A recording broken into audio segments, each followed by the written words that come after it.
जय हिंद दोस्तों, स्वागत है आपका चैनल पर की बड़ी खबर के साथ। एक बार फिर देखिए सामने मौत जहां पर चलेंगे। सबसे पहले बड़ी अपडेट में आपको बताएंगे दोस्तों, प्रियंका गांधी ने जगह जगह की है रैली। मध्य प्रदेश के अंदर राहुल गांधी जबलपुर में और प्रियंका गांधी बीजेपी के बड़े नेता के गढ़ में कर रहे थे प्रचार। बताएंगे दोस्तों प्रियंका गांधी के प्रचार से क्या पड़ेगा असर। इसी के साथ में बीजेपी के प्रत्याशी एक बार फिर से चुनाव आयोग के निशाने पर है, नोटिस थमा दिया गया है। इसी के साथ में आपको बताएंगे बीजेपी का नेता खुलकर धमकी भरी बातें कर रहा था, जिसके बाद इलेक्शन कमीशन ऑफ इंडिया ने पूरे मामले का संज्ञान लिया है। इसी के साथ में आपको बताएंगे तेलंगाना के अंदर जैसे ही बीआरएस पार्टी को हार दिखाई देने लगी, वैसे ही उसके सहयोगी बताए जाने वाले भारतीय जनता पार्टी ने भेज दिया कांग्रेस पार्टी के नेता के घर पर ईडी। बताएंगे दोस्तों पूरा मामला किस प्रकार है और कौन सी सीट पर बीएसपी ने बीजेपी का समर्थन किया है। दोस्तों मिले भगत को लेकर कई सारी बड़ी अपडेट सामने आ रही है, करके चलेंगे सभी बड़ी खबरों की तरफ। लेकिन उससे पहले अगर आप भी मानते हैं कि मध्य प्रदेश की जनता डंके की चोट पर परिवर्तन करने जा रही है, तो इस वीडियो को लाइक करके लाल बटन दबाकर चैनल को सब्सक्राइब करके बेल आइकन दबाकर कमेंट बॉक्स में जय हिंद जय भारत जरूर लिखिएगा। चलते हैं सबसे पहले और बड़ी खबर की तरफ, जहां पर प्रियंका गांधी बीते दिन विशाल जनसभा को संबोधित करने के लिए मझगवा यानी चित्रकूट पहुंची और एसएएफ ग्राउंड यानी रीवा में जाकर उन्होंने जनसभा को संबोधित किया है। इसके बाद प्रियंका गांधी की ओर से रोड शो निकाला गया है। दोस्तों राहुल गांधी भी प्रचार करने के लिए अशोकनगर पहुंचे जबलपुर, और जबलपुर के अंदर कांच घर में उनकी सभा का आयोजन किया गया। कुल मिलाकर राहुल गांधी और प्रियंका गांधी दोनों रोड शो करते हुए दिखाई दिए हैं। राहुल गांधी के रोड शो में जबरदस्त जनसैलाब नजर आया दोस्तों। वहीं पर प्रियंका गांधी ने अब भारतीय जनता पार्टी के बड़े नेता कैलाश विजयवर्गीय के गढ़ में जाकर रैली करते हुए उनकी हार सुनिश्चित करने की कोशिश की गई है। आपको बता दें कि प्रियंका गांधी कांग्रेस पार्टी के प्रत्याशी संजय शुक्ला के समर्थन में रोड शो कर रही थी, जहां से कैलाश विजयवर्गीय भी मैदान में उतरे हुए हैं। कैलाश विजयवर्गीय को लेकर दिग्विजय सिंह ने स्पष्ट कर दिया था कि इस बार इंदौर के कलाकार की सीट फंस गई है, इस बार वो चुनाव हारने जा रहे हैं। और प्रियंका गांधी के प्रचार के बाद ये तय हो चुका है कि कांग्रेस पार्टी इंदौर की सीट को लेकर काफी ज्यादा सक्रिय है। दोस्तों कांग्रेस पार्टी इस सीट पर वापस से अपना एमएलए बनाना चाहती है, यानी बीजेपी के महासचिव को इस बार चुनावी शिकस्त देने की पूरी तैयारी चल रही है। और वैसे भी बीजेपी के नेता कैलाश विजयवर्गीय ने चुनाव लड़ने से पहले ही मना कर दिया था, उन्हें पता चल चुका है कि उनकी स्थिति काफी खराब है। इसी के साथ में आपको बता दें कि बीजेपी के प्रत्याशी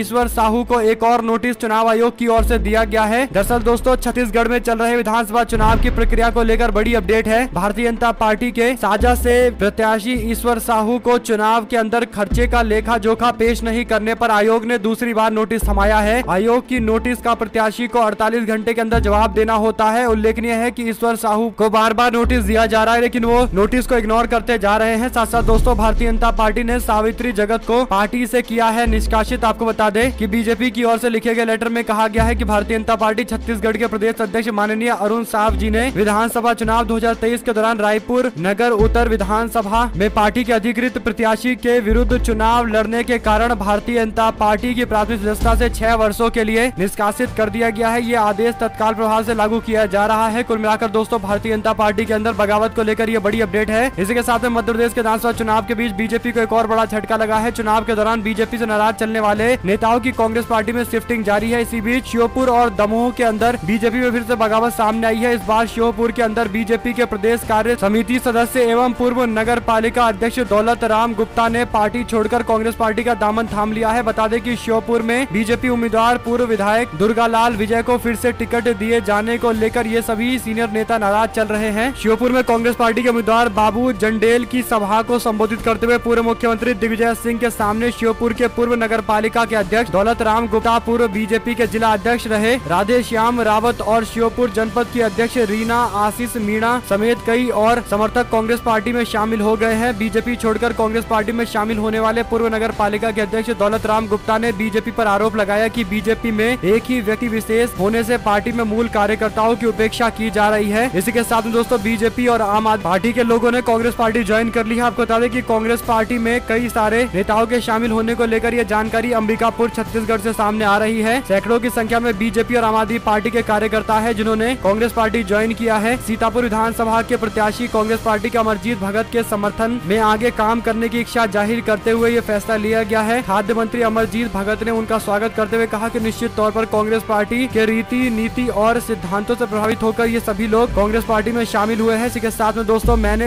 एसपी थानेदार और मुख्यमंत्री तक को पीटा है। दरअसल दोस्तों भरतपुर के वैर से बीजेपी के प्रत्याशी बहादुर सिंह कोहली का विवादित बयान आया है। वो एसपी थानेदार और सीएम को पीटने का जिक्र कर रहे थे। वीडियो वायरल होने के बाद जब उनसे सवाल पूछा गया तो अपने बयान पर पलटने लगे और सफाई देने लगे। सवाल ये खड़ा होता है कि उन्होंने किस मुख्यमंत्री को पीटा है, उनको बताना चाहिए, क्योंकि राज्य के अंदर कांग्रेस पार्टी और बीजेपी का ही मुख्यमंत्री रहता है। और अगर कांग्रेस पार्टी के किसी मुख्यमंत्री को उन्होंने पीटा होता तब तक जेल की सलाखों के पीछे होते, तो सवाल ये खड़ा होता है कि वो बीजेपी के नेता है तो उन्होंने बीजेपी के किस मुख्यमंत्री को पीटा है, इसका जवाब उनको देना चाहिए। आप लोग अपनी राय जरूर लिखकर बताइएगा दोस्तों। साथ साथ शिवराज सरकार के कुछ मंत्रियों को लेकर जो जानकारी ग्राउंड स्तर से दी जा रही है वो बीजेपी के लिए काफी चिंता का विषय है। जिन मंत्रियों का चुनाव फंसा हुआ है इसमें बिसाहू लाल सिंह जो बीजेपी के मंत्री है, भरत सिंह कुशवाहा मंत्री है, उनका भी चुनाव फंसा हुआ है, कमल पटेल का चुनाव फंसा हुआ है, अरविंद भदौरिया, राम खिलावन पटेल, ब्रजेंद्र सिंह यादव, सुरेश धाकड़, नरोत्तम मिश्रा, मोहन यादव, वहीं पर मंत्री गोविंद सिंह राजपूत, विश्वास सारंग, उषा ठाकुर और इंदर सिंह परमार, राजवर्धन सिंह दती गांव की सीट से संघर्ष में फंसे हुए हैं। भारतीय जनता पार्टी को यहां काफी मुश्किलों भरा चुनाव लड़ना पड़ रहा है। वहीं पर मध्य प्रदेश के बीजेपी के स्पीकर यानी विधानसभा के अध्यक्ष गिरीश गौतम भी इस बार अपने चुनाव में बुरी तरीके से फंसे हुए हैं। पिछली बार उनको बड़े कम अंतर से चुनाव में जीत मिला था दोस्तों, लेकिन इस बार उनके चुनाव हारने के चांसेस ज्यादा हैं। आप लोग की जो भी राय हो लिखकर जरूर बताएगा। इसी के साथ में तेलंगाना में कांग्रेस पार्टी की जीत लगभग तय दिखाई दे रही है। यही बड़ा कारण है दोस्तों कि अब भारतीय जनता पार्टी पर आरोप लग रहा है कि वो बीआरएस पार्टी को बचाने के लिए केंद्र से ईडी के लोगों को भेजकर कांग्रेस पार्टी के लोगों पर दबाव बनाने का प्रयास कर रहे हैं। आपको बता दें कि तेलंगाना में 30 नवंबर को होने वाले विधानसभा चुनाव से पहले आयकर विभाग के अधिकारियों ने गुरुवार को कांग्रेस उम्मीदवार पी श्रीनिवास रेड्डी के आवास और कार्यालय की तलाश ली है। रेड्डी खम्मम जिले के पलेयर विधानसभा से चुनाव लड़ रहे हैं। मीडिया में आई खबर में कहा गया है कि रेड्डी अपना नामांकन दाखिल करने के लिए जाने वाले थे, लेकिन उससे पहले ईडी की छापेमारी की गई। कांग्रेस पार्टी के नेताओं के समर्थकों ने खम्मम के अंदर तलाशी का विरोध किया है। रेड्डी ने बुधवार को एक संवाददाता सम्मेलन को संकेत दिया था कि आयकर विभाग और ईडी उनके घर पर छापेमारी कर सकती है और इसके बाद छापेमारी की भी गई है। यानी दोस्तों एक तरीके से कांग्रेस पार्टी का चुनाव देख रहे नेताओं पर ईडी की कार्रवाई स्पष्ट संकेत दे रही है कि बीआरएस की सरकार जाने वाली है। शायद बीजेपी को यही ज्यादा दुख हो रहा है, तकलीफ हो रहा है और वो पचा नहीं पा रहे। यही बड़ा कारण है कि ईडी के लोग तुरंत से फिर से तेलंगाना पहुंच चुके हैं। आप लोग की जो भी राय हो लिखकर जरूर बताएगा। इसी के साथ में दोस्तों भारतीय जनता पार्टी के नेता और बीएसपी के लोगों के बीच में साठगांठ की एक बड़ी खबर आई है। पोखरण के अंदर विधानसभा क्षेत्र में बहुजन समाज पार्टी के उम्मीदवार तुलछा राम ने बीजेपी के प्रत्याशी महंत प्रताप पुरी के समर्थन में अपना नामांकन वापस ले लिया है। भाजपा के कार्यालय में हुई बैठक के बाद तुलछा राम ने प्रताप पुरी को अपना समर्थन दिया है। इस दौरान पोखरण क्षेत्र के स्थानीय बीजेपी कार्यकर्ता और ग्रामीण भी मौजूद रहे। आपको बता दें कि निर्दलीय चुनाव लड़ रहे वीरू खान ने भी कांग्रेस पार्टी के प्रत्याशी साले मोहम्मद के समर्थन में अपना नामांकन वापस ले लिया था और इसके बाद इस निर्वाचन क्षेत्र पर मुकाबला बीजेपी और कांग्रेस पार्टी के बीच सीधा हो चुका है। दोस्तों 2018 के चुनाव में यहाँ पर कांग्रेस पार्टी के उम्मीदवार को लगभग 800 के वोटों के अंतर से चुनाव में जीत मिला था, लेकिन काफी क्लोज ये चुनाव हुआ था। तो उम्मीद की जा रही थी कि इस बार भी चुनाव काफी क्लोज होगा, लेकिन जो निर्दलीय चुनाव लड़ रहे थे और बीएसपी के टिकट पर चुनाव लड़ रहे थे, दोनों ने अपना अपना नामांकन वापस ले लिया है। बड़ी बात यह है कि बीएसपी ने जिसे उम्मीदवार बनाया था, अगर वो अपना नाम वापस ले रहा है तो क्या बीएसपी पार्टी सपोर्ट कर रही है बीजेपी को इस सीट पर? आप लोग अपनी राय जरूर लिखकर बताइएगा दोस्तों। इसी के साथ में नॉमिनेशन करने के लिए पहुंचे कांग्रेस पार्टी के वामशी कृष्ण, जिनके समर्थन में बड़ी संख्या में लोगों का हुजूम देखने को मिला है। दोस्तों सोशल मीडिया पर वीडियो देखकर स्पष्ट तौर पर कहा जा सकता है कि इतनी भीड़ अगर वोट डालने के लिए उनको आ जाए तो वो आराम से चुनाव बड़े अंतर से जीत जाएंगे। यानी जितने लोग निकल कर रोड पर सामने आ गए हैं, इनके वोट डालने की बहुत ज्यादा उम्मीद है और यही बड़ा कारण है कि इस सीट पर यानी तेलंगाना के अचमपेट विधानसभा के अंदर इस बार कांग्रेस पार्टी का कैंडिडेट चुनाव जीतता दिखाई दे रहा है। दोस्तों साथ साथ मध्य प्रदेश के राऊ के अंदर कांग्रेस पार्टी के विधायक जीतू पटवारी प्रचार करने के लिए पहुंचे। एक चाय के दुकान पर भारतीय जनता पार्टी का समर्थक मौजूद था। जब जीतू पटवारी ने प्रचार के दौरान उस शख्स से कहा कि आप लोग कांग्रेस पार्टी के पक्ष में वोट करिए, कांग्रेस पार्टी अपने सारे वादे निभाएगी, अपने गारंटी को पूरा करेगी, तो बीजेपी का समर्थक कहने लगा कि वो राम मंदिर बनने के कारण बीजेपी को वोट देगा। इसके बाद जीतू पटवारी ने हाथ जोड़ा और कहा कि आप 4 लोगों को खाना खिलाइए और वहां से निकल गए। यानी दोस्तों जो बीजेपी को सपोर्ट करने वाले हैं, खासकर बीजेपी के हिंदुत्व के एजेंडे से प्रभावित लोग, वो वैसे भी कांग्रेस पार्टी को वोट नहीं करेंगे। और जीतू पटवारी ने हाथ जोड़कर आगे बढ़ते हुए कह दिया कि आप 4 लोगों को खाना खिलाइए। एक तरीके से तंज कसा गया है। आप लोग की जो भी राय हो लिखकर जरूर बताएगा। साथ साथ दोस्तों बीआरएस पार्टी और कांग्रेस पार्टी के कार्यकर्ताओं के बीच में जबरदस्त झड़प देखने को मिल रही है। तेलंगाना के रंगा रेड्डी से ये बड़ी अपडेट सामने आई है, जहां पर कांग्रेस पार्टी और बीआरएस पार्टी का एक साथ रैली निकाला जा रहा था। इस दौरान समर्थक आपस में भिड़ गए, गाड़ियों में तोड़ फोड़ की गई है, यहाँ तक कि आपस में मारपीट की भी खबर सामने आ रही है। दोस्तों मामला सामने आने के बाद अब पुलिस की ओर से जांच की बातें कही जा रही है, लेकिन रैली के दौरान आपस में हुए क्लैश के बाद ये तय हो चुका है कि तेलंगाना में इस बार कुछ बड़ा होने जा रहा है। दोस्तों आपको बता दें कि रंगा रेड्डी वो जिला है जब से तेलंगाना बना है तब से बीआरएस पार्टी का दबदबा रहा है दोस्तों। लेकिन अब कांग्रेस पार्टी की तैयारियों के बाद जिस तरीके से कांग्रेस पार्टी ने उम्मीदवारों का चयन किया है, उसके बाद इस जिले की सीट पर काफी ज्यादा बदलाव होने जा रहे हैं। यही बड़ा कारण है कि शायद राजनीतिक बदलाव को कुछ लोग महसूस तो कर पा रहे हैं, लेकिन स्वीकार नहीं कर पा रहे, इसीलिए आपस में झड़प देखने को मिल रही है। आप लोग की जो भी राय हो लिखकर जरूर बताएगा। इसी के साथ में बीजेपी के सांसद और पूर्व सीएम रहे सदानंद गौड़ा ने फैसला लिया है कि वो राज्य से संन्यास ले रहे हैं। उन्होंने कह दिया है कि अब अब उनका राजनीति में बने रहने का कोई मतलब नहीं है। दरअसल दोस्तों भारतीय जनता पार्टी ने इस बार विधानसभा के चुनाव में भी उनको ज्यादा पूछा नहीं था। यही बड़ा कारण है कि शायद वो अपने आप को अलग थलग महसूस कर रहे हैं और अब सक्रिय राजनीति से अलग होने की कोशिश कर रहे हैं। आप लोग की जो भी राय हो लिखकर जरूर बताएगा। साथ उत्तर प्रदेश के शामली में गन्ने के बकाया भुगतान और दाम को लेकर किसान आंदोलित हैं। राष्ट्रीय लोक दल के अध्यक्ष जयंत चौधरी शामली के चीनी मिल पर किसानों के धरने का समर्थन देने के लिए पहुंचे। राकेश टिकैत भी इस दौरान मौजूद थे। कुल मिलाकर उत्तर प्रदेश में एक बार फिर से चीनी के दामों को लेकर लगातार किसानों का आंदोलन जारी है। भारतीय जनता पार्टी बड़ी बड़ी बातें जरूर कर रही है, लेकिन हकीकत यह है कि उत्तर प्रदेश के किसान योगी सरकार से काफी नाराज है और यही बड़ा कारण है कि आंदोलन लगातार हो रहे हैं। दोस्तों आंदोलन कम होने का नाम नहीं ले रहा है। आप लोग की जो भी राय हो लिखकर जरूर बताएगा। हमारे साथ जुड़े रहने के लिए सभी दोस्तों, भाइयों, बहनों, मित्रों का बहुत बहुत धन्यवाद। देख रहे थे आपका अपना चैनल जय हिंद जय